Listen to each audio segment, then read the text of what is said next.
Bonjour, nous sommes le samedi 31 mai et je vous propose une analyse très court terme de Thales sur un prochain objectif.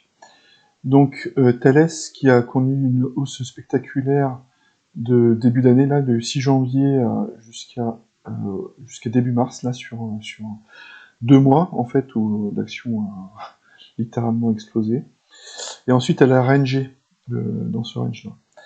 Donc ce qu'on voit, c'est que là, je vous ai tracé un Fibo, là, alors, donc on est en daily, donc je vous ai tracé un Fibo sur cette dernière hausse.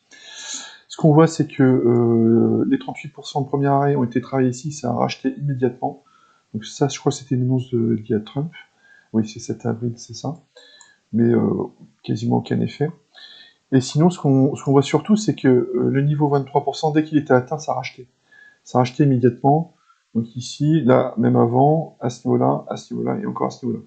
Donc un achat très fort sur Thales, donc très haut dans le retracement, en fait.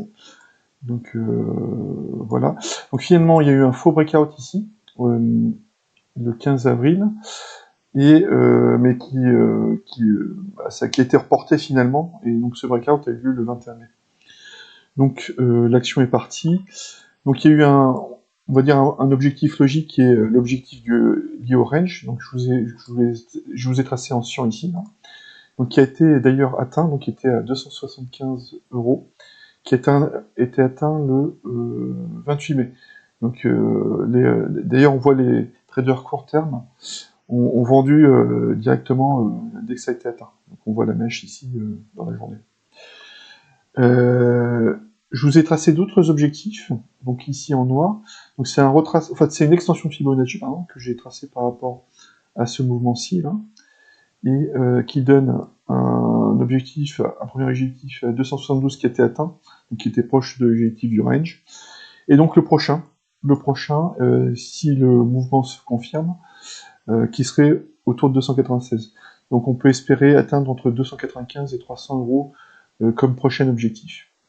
Donc voilà, c'était tout. Donc à voir comment ça l'atteint, parce qu'en fait, bon, je pense qu'il va y avoir une respiration ici, potentiellement un retour sur les, on va dire 250, 255, voire 260 si c'est vraiment un achat très fort, qui serviront de support et pour repartir. Voilà, c'est ce qui serait sans doute le plus sain pour l'ensemble des investisseurs. Voilà, c'était tout. Je vous remercie. À bientôt. Au revoir.